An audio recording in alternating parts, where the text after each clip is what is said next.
Oke, di video kali ini saya akan memberikan 4 link atau URL yang berkenaan dengan ekspor impor, di mana link ini akan memberikan banyak sekali penjelasan. So, bagi teman-teman atau bagi Anda yang memang akan masuk di dunia ekspor impor, ini wajib sekali Anda ketahui. Oke, saksikan terus di video ini.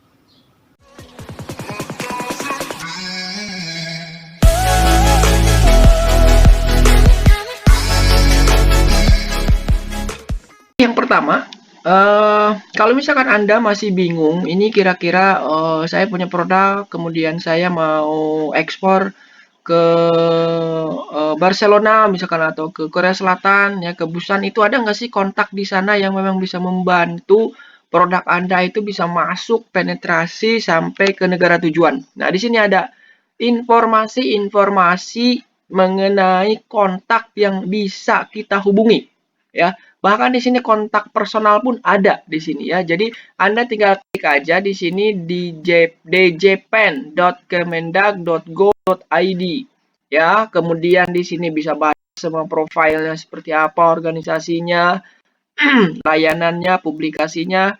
Tapi yang akan saya soroti saat ini adalah tentang ITPC namanya dan atase perdagangan.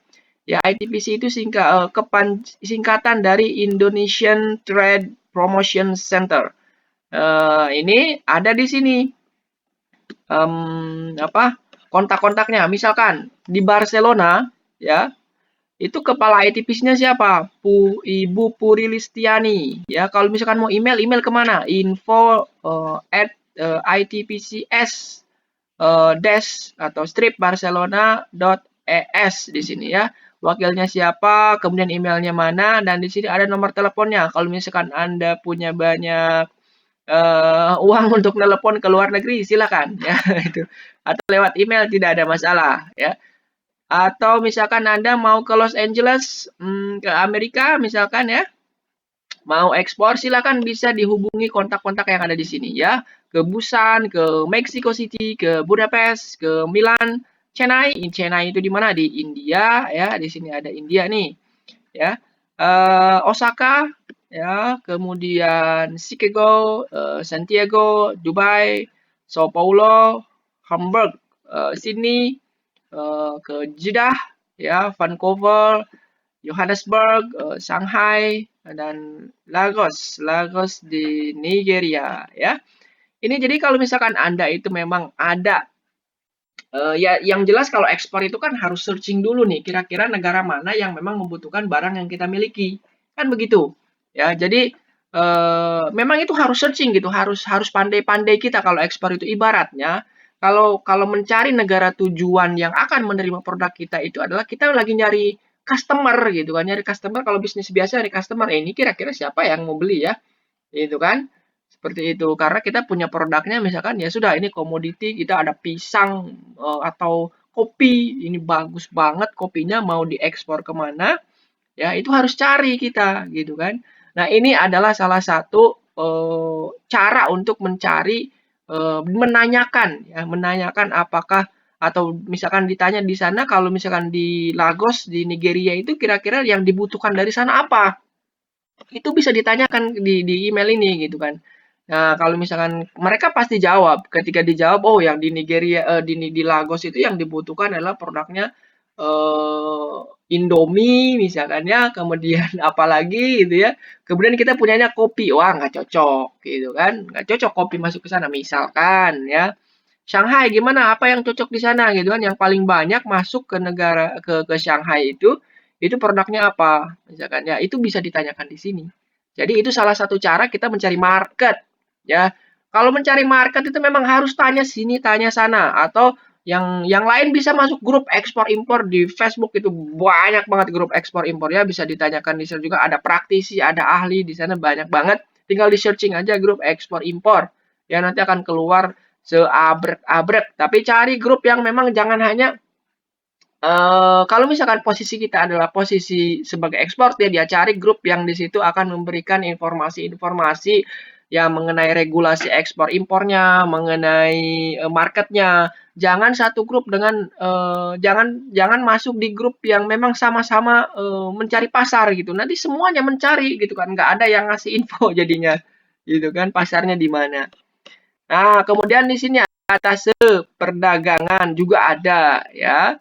Ada atas perdagangan di sini Thailand, Filipina, Tiongkok, India, Jerman, Kanada, Belgia, France, Mesir, ya, Egypt, Arab Saudi, Australia, Italia, Korea Selatan, Belanda, Swiss, Singapura, Malaysia, Jepang, ya, Inggris, Washington DC, Amerika Serikat, Spanyol, Turki, ya. Ini bisa dikontak oleh kita. Di sini ada emailnya sudah diberikan kemudahan, ya. Tinggal dikontak saja. Oke? Ya, itu adalah salah satu cara untuk bagaimana kita menanyakan informasi mengenai pasar yang paling barang yang paling banyak masuk ke negara-negara tertentu. Ke Thailand apa aja yang banyak masuk? Tanyain di sini. Ke Filipina produk yang banyak masuk ke sana apa? Tanyain di sini gitu. Namanya pun sudah jelas di sini ada. Tuh, kan. Link kedua yang akan saya jelaskan isinya yaitu adalah insw.go.id. Di situ ada apa aja sih? Di sini banyak banget ya. Di sini Anda coba baca deh bagian-bagian yang memang di sini ada menunya ya, ada beritanya, informasi update Lartas. Ini update tuh Lartas. Jadi Lartas itu yang di video-video sebelumnya itu kan barang yang dilarang atau dibatasi gitu ya. Misalkan apa itu? Misalkan apa tuh? Obat, misalkan ya obat-obat tertentu yang memang kan nggak bisa sembarangan orang mengimpor obat misalkan ya seperti itu. Atau mengekspor obat itu kan nggak bisa sembarangan. Itu artinya dia bisa dilarang atau bisa dibatasi gitu kan. Informasinya di mana? Informasinya ada di sini semua ya. Kemudian apalagi yang ada di sini? Di sini ada masuk ke INTR, nanti INTR akan saya jelasin sendiri. Tapi di sini sudah ada istilahnya sudah ada hyperlinknya gitu kan untuk masuk ke INTR. Ya. Kemudian apalagi yang ada di sini banyak banget di sini misalkan mau tracking PIB ya. PIB itu apa? Pemberitahuan impor barang. PEB itu apa? Pemberitahuan ekspor barang bisa di tracking. Jadi kalau misalkan Anda sudah ada PIB atau PEB ini benar nggak sih gitu kan? Itu bisa dicek gitu kan. Kemudian tracking perizinan, tracking elektronik CO atau ESKA ya, nanti yang akan saya jelaskan juga di sini di video ini. Ya, tracking rekomendasi, tracking NIB, tracking NTPN. Nah, ini coba deh. Kalau misalkan Anda itu memang bertujuan untuk mengekspor barang, artinya ketika Anda membuat NIB ini harus dicentang gitu ya. Ada satu pilihan di situ yang bahwa Anda akan mengekspor barang. Ya, itu harus dicentang. Kalau misalkan nanti itu tidak dicentang, itu mungkin tracking NIB-nya tidak akan muncul. Coba saya cek ya. Ini saya ada NIB pernah handle punya orang ya. Oke, saya tracking ya. Nah, ini oke, mana tadi? Oh, gini nih ya. Apakah ini sudah masuk ke apa? Bisa di-track gitu ya, apakah si NIB yang saya masukkan di sini itu sudah terkoneksi atau terafiliasi dengan INSW ya, artinya dengan database ekspor impor. Coba kita cek. Oke. Ya, kalau misalkan muncul berarti ada. Nah, kan muncul di sini. Ya kan, NIB-nya ini, NPWP-nya ini, nama perusahaannya ini, kategorinya ini, ya, waktu pembatasannya ini, ya, dan lain-lain, dan lain-lain. Waktu penerimaan di CISA, ya, waktu penerbitan OSS-nya kapan. Ya, jadi Anda pun bisa melakukan itu. Jadi kalau misalkan Anda punya NIB, ini nggak keluar, artinya ada yang salah ketika Anda membuat NIB, itu harus diperbaiki. Ya, berarti Anda tidak mencentang tujuan bahwa Anda itu akan mengekspor barang. Itu bisa di mana dilihatnya? Bisa dilihat di INSW. Ya, insw.go.id. Dia tracking yang lain juga bisa di sini ya, tracking ECOO dan lain-lain banyak banget. Oke. Link selanjutnya yang perlu Anda ketahui adalah yang intr.infc.go.id. Yang ini linknya sudah pernah saya share videonya ya di video sebelumnya, itu coba dicek. Tapi waktu itu adalah fokusnya untuk mencari HS code. Ya, untuk mencari HS code. Jadi HS code ini bisa dicari di INTR insw.go.id. Apalagi yang bisa dicari di INTR itu banyak, ada lartas information, ada regulasinya, ya, ada rules of origin-nya, ada apalagi, oh banyak banget lah, ya. Nah, di sini kan bisa dicek lartas information. Oke, kita klik satu dah. Mana ini? Nggak mau dia. Oke, nah ini. Lartas, tuh lartas information. Nah, di sini misalkan kode lartasnya HS kode lartas impornya apa, lartas ekspornya apa. Jadi kalau misalkan oke saya eksportir nih ya, yang menjadi lartas untuk diekspor itu apa. Kita cek coba ya, kita cek ya. Tapi di sini HS code oke. Oh, oh ini, kalau di sininya HS code ya, berarti di sini harus masukin HS code. Tapi karena saya harus nyari HS code dulu susah. Oke, di sini lartas export description, saya cek di sini. Apa ya? Lobster. Oke, lobster. Cek lobster ya. Wah, sebentar, nunggu dulu. Ini dia ingin mengetahui bahwa saya bukan robot. Padahal saya robot. Eh, padahal saya memang bukan robot. Nah, kan tuh. Ini banyak banget. Artinya memang di sini ada pembatasan-pembatasan tuh. Tuh, ya. Nih, HS code-nya sekian. Di sini ada permit name-nya pembatasan. Kalau dilarang di sini ditulis mungkin dilarang ya atau pelarangan di sini. Issued by dikeluarkan oleh Badan Karantina Ikan Pengendalian Mutu ya, keamanan hasil perikanan. Bahasa Inggrisnya Fish Quarantine and Inspection Agency ya. Di sini BKIPM, regulasinya mana? Ini ya, tanggalnya tanggal berapa? 2018. Ya, description-nya apa? Di sini bisa dilihat lobster.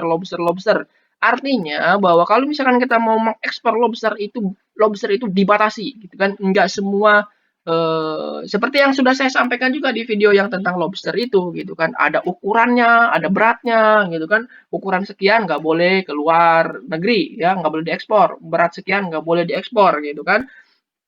Ya, kayak gitu. Jadi bisa dicek di sini ya. Nah, kalau di sininya HS code, di sini harus tulis HS code. Jadi jangan di sini HS code, di sini lobster, enggak keluar dia. Oke ya. Itu untuk lartas information. Jadi banyak banget di sini. Itu bisa kita lihatnya di apa di INSW ya, INSW intr.insw.go.id ya, intr.insw.go.id. Nah, itu udah tiga URL tuh, tiga sumber yang bisa untuk bisa kita itu karena kalau ekspor itu kan terkait dengan banyak pihak dengan yang pertama kita dengan regulasi ya, kemudian yang kedua dengan regulasi dalam negeri ya. Yang pertama regulasi dalam negeri, kemudian kita dengan buyer ya. Nah, buyer ini terkait dengan bisnisnya seperti apa ya, cara transfernya seperti apa, barangnya seperti apa, dan juga terkait dengan pihak regulator dari luar negeri ya, di mana si buyer ini berada gitu kan. Jadi memang ekspor ini nggak simpel gitu kan. Tapi ya kalau misalkan kita ulik satu persatu mulai dari mana ya, ya bisa disaksikan video-video saya tentang ekspor impor yang mudah-mudahan bisa membantu banyak teman-teman semua gitu kan. Terakhir, ini adalah tentang SKA. Jadi banyak yang nanya ke saya, Mas, cara bikin SKA gimana, Mas? Cara bikin COO gimana? Siapa yang bisa bikin? Bisa nggak saya bikin sendiri aja gitu, bikin sendiri oret gitu kan, kemudian kasih ke buyer gitu. Nggak bisa ya, nggak bisa. Jadi tidak boleh sembarangan bikin SKA. Nah, di sini sudah difasilitasi. Jadi masuk ke e-ska.kemendag.go.id. Wah, ini Mas Novan atau Pak Novan ini nyari referensimu ya memang referensinya di mereka gitu kan bukan di saya memang saya ini siapa gitu kan jadi kita harus ikut peraturannya mereka gitu kan. Nah, di sini ada beranda ya, di sini harus login ya, login kalau belum punya username belum punya password gimana, masuk ke pendaftaran ya, coba kita klik pendaftaran, masuk ke mana, masuk ke sini nih nanti.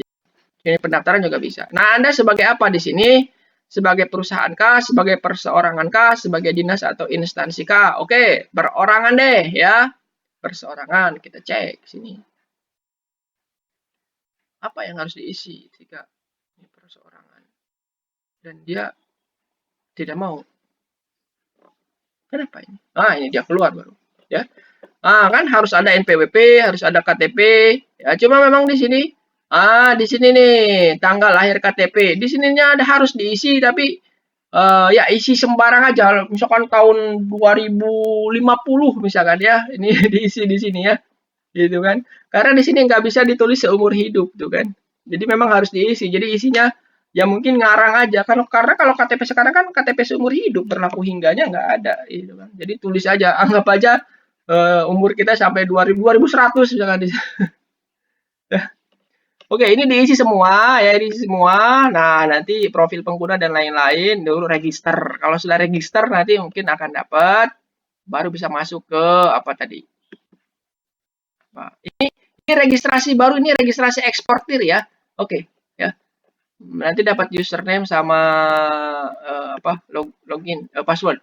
Nah, yang di sini yang tadi saya sampaikan itu baru registrasi sebagai eksportir gitu ya. Jadi NIB saja itu tidak cukup kalau misalkan sudah masuk detail seperti ini mau mau penerbitan SKA dan lain-lain gitu ya. Itu harus registrasi bahwa kita itu sebagai eksportir gitu. Ya. Nah, kemudian gimana nih? Nah, di sini ada banyak nih. Coba kita ke beranda. Oke, kita home.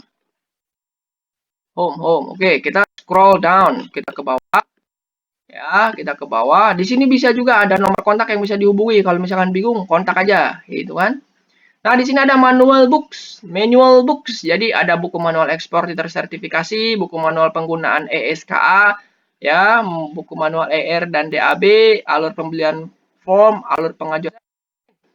Jadi di sini nih, alur SKA elektronik, ya, alur SKA elektronik nih saya buka nih. Nah, ini dia.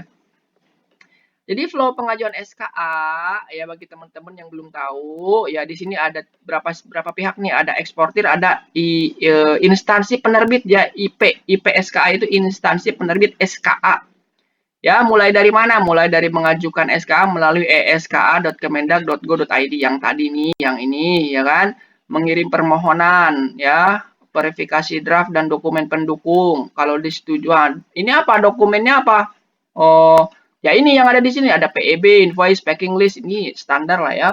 Bill of lading atau airway bill ya. Kemudian cost structure di sana ada ya. Kalau misalkan kita sudah registrasi tadi dan masukin username di login dan password itu bisa mengupload ini semua. Mengupload ini semua bisa. Nanti diverifikasi ini sampai ke penerbitan SKA dan penerbitan elektronik SKA. Bisa dicek nggak? Bisa nanti ya. Nanti bisa dicek apakah itu elektronik SKA-nya sudah terbit atau belum. Oke ya. Jadi memang ada beberapa step. SKA ini buat apa sih sebetulnya? Itu kan boleh nggak kita nggak usah pakai SKA? Ya boleh-boleh aja. Tergantung nanti kesepakatan si buyer dengan kitanya mau gimana gitu kan. Nah kalau misalkan kita sebagai eksportir ya tentu apa eh, mungkin akan diminta oleh si buyer itu untuk kita mengeluarkan SKA. SKA-nya SKA di sini ada nih, ada dua tipe ya SKA itu. Jadi ada yang nah ini jadi ada yang untuk pembebasan tarif ya, itu yang preferensial tarif ya, itu harus menggunakan SKA ya. Jadi si buyer ini nanti dia kan akan membayar apa tuh impor ya, bea masuk. Bea masuk untuk impor karena kita mengimpor barang dari kita. Nah, kalau misalkan kita ngasih SKA ya biasanya itu bisa dijadikan sebagai dokumen untuk pembebasan bea masuk. Kita pun sama sebagai importir. Kalau misalkan kita mengimpor sesuatu, kita ada mereka apa menyediakan kita meminta kepada bayarnya itu untuk mengeluarkan SKA preferensial, nanti di Indonesia kita akan dibebaskan bea masuk. Pengurangan sampai pembebasan ya, pengurangan sampai pembebasan. Karena lumayan gitu kan kalau ratusan juta, miliaran gitu kan, nanti kena bea masuk berapa persen kan lumayan gitu kan. Nah, kalau misalkan ada SKA itu bisa dibebaskan dan bisa menjadi margin atau keuntungan bagi kita gitu kan sebagai importir atau eksportir. Begitu ya. Di sini bisa dicek juga nih ECOO verification. Oke, itu aja sih yang dari saya. Jangan lupa kalau misalkan teman-teman belum subscribe, silahkan di subscribe ya. Jangan lupa di like juga videonya. Ini sudah lebih dari 2000 subscriber, jadi akan ada giveaway nanti. Coba deh untuk giveaway-nya ini mungkin untuk saat ini saya ingin meminta teman-teman atau Anda semua itu komen ya, komen di video ini ya. Silakan komen yang terbaik di video ini ya, tentang ya mau tentang ESK mau tentang isi video ini ya, atau tentang regulasi yang BPOM ya, halal dan lain sebagainya. Itu nanti komen terbaik akan saya pilih. Ya, tapi nanti kalau yang terpilih itu dia harus menyertakan screenshot bahwa dia adalah subscriber video channel No Fun Way. Ya, giveaway-nya apa? Insya Allah giveaway-nya itu nanti akan ada mini gold, ya, mini gold. Oke, lumayan mini gold. Oke, itu aja dari saya. Ya, terima kasih banyak. Assalamualaikum warahmatullahi wabarakatuh.